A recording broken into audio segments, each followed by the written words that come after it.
viewers, and welcome back to Imagine with Royce. If you are new here, hello and welcome. My name is Royce. I'm a painter, sculptor, and a collector. Today is going to be all about Tiana's Bayou adventure. I'm going to be applying all that I know, mixed with the release concept art, and kind of give you a play-by-play on what's going to change, what's going to be added with this new attraction that is coming to the Disneyland Resort and Walt Disney World. Now, of course, coming from Disneyland mainly, I really loved Splash Mountain, just like all of you, and was very sad to see it go.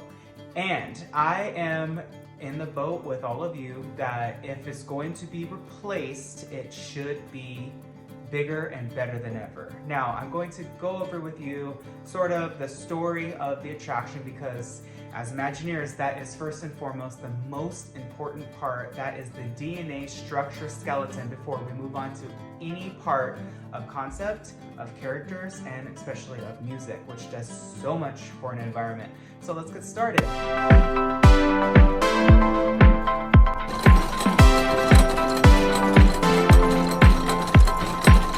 For those that are wondering, Tiana's Bayou Adventure is not going to be like a traditional dark attraction.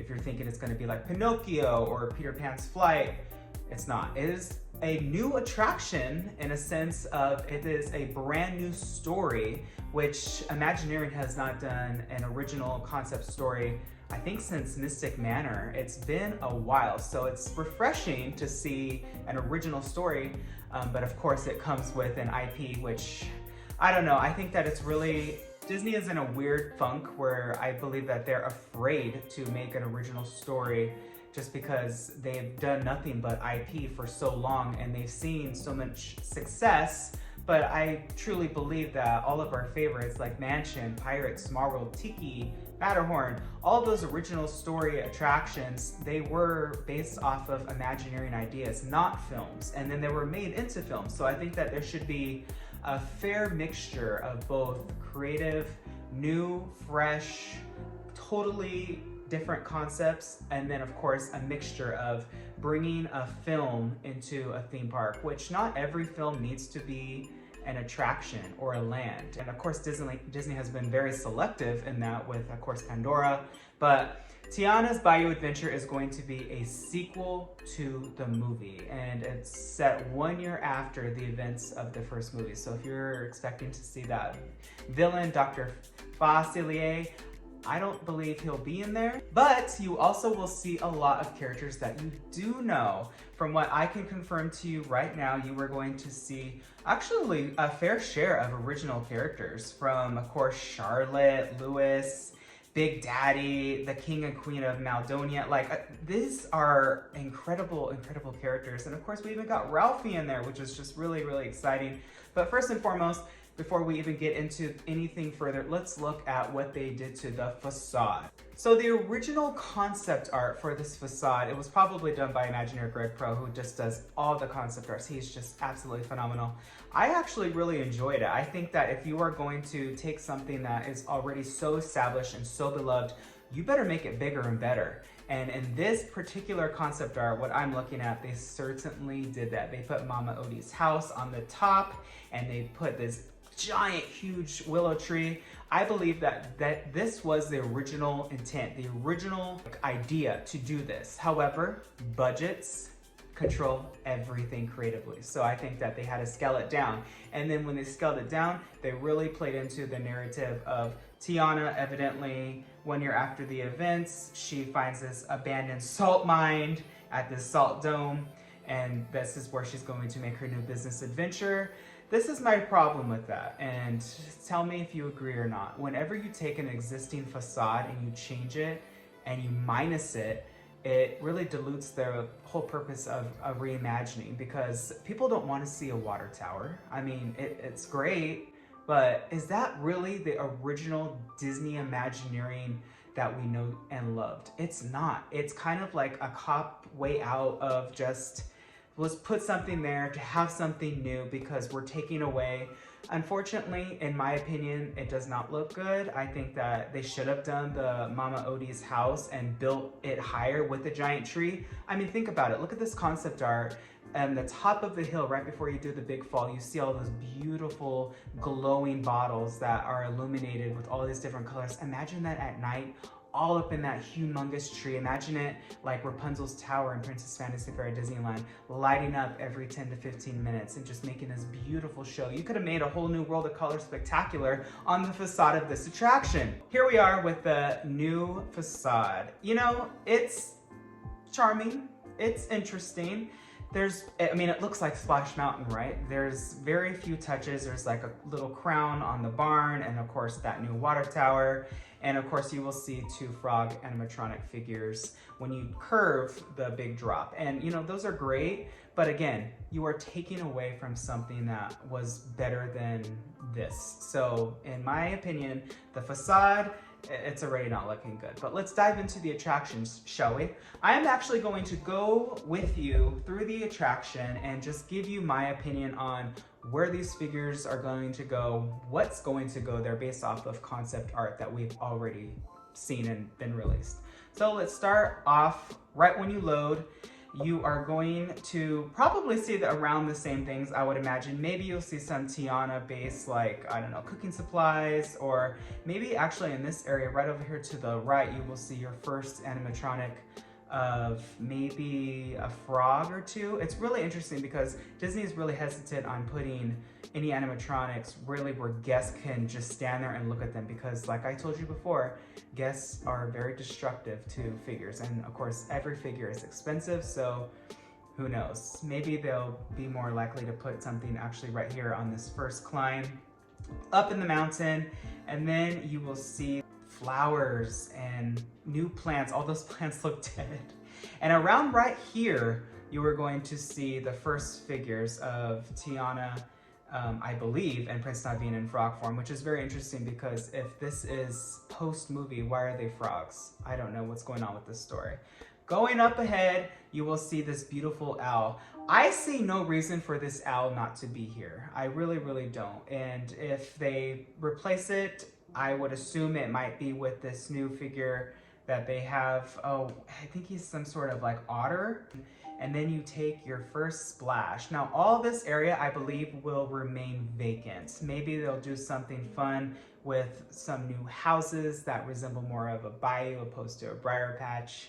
But for the most part, I think that this will be a really good location just to listen to the new soundtrack. And there's going to be evidently new music that is produced and created for this attraction, which I always think that that is plus. You know, when I write Little Mermaid, like, yes, the original music is there and it's great, but if they can make this even more grand than it was in the movie, just imagine how spectacular that would be. And then, of course, there's already been concept art for this area with the fruit, with the watermelon. I guess there's going to be some fun shapes and faces, so that'll be really fun. And then you see this door with this sleeping critter inside. I don't know what's going to go there. You know, I really think that that will probably either just be covered up or a new figure will be added there of maybe Tiana. That would be a really fun spot to see her. And she is covered from the elements, so you never know. All right, so we have crashed down and we are entering the show building. Now, this is probably going to be the location of this first concept art that we see of Tiana with Louie and all of these fun critters singing, and there are quite a bit of new figures added into this attraction. So this is the area that's currently with the frogs and the geese.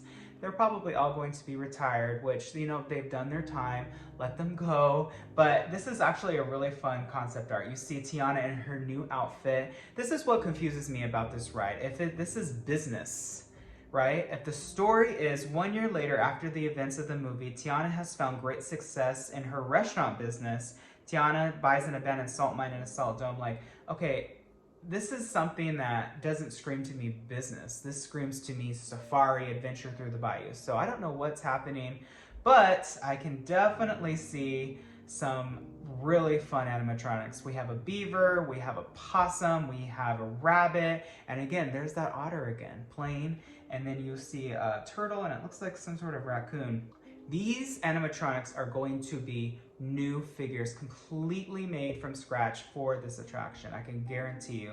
And they're on this cute little dock, and this is just a great scene. It's a great opening number, I'm sure, and it's a great way to see the Louie animatronic, who it's just going to be ginormous, waterproof, fully sized alligator, and it's going to be amazing. And then cruising along through the attraction, you are going to turn this corner. This is where things are going to get really, really fun. Obviously, this is the home of all of our old friends. So you never know, this might be a really good location to show, again, Tiana, maybe Naveen, maybe Charlotte. Who knows who could go here? There are so many amazing locations. I also can see maybe some screen usage being projected on these walls in this area. I do believe all this artificial leaves will be made into a willow tree, and it's going to be just beautifully lit, and it's going to look like magic. You're going to feel like you're in Fantasyland. So that Roadrunner and that rabbit up there will most likely be retired and maybe even repurposed into the finale. And then you crash, and then you see our first gator. So let's pause here for a minute. I believe that this gator is going to be replaced with Louie. I believe that this would be a fantastic place for Louie, saying, watch out, there's going to be a fall, or some sort of narrative of, along that sort of dialogue.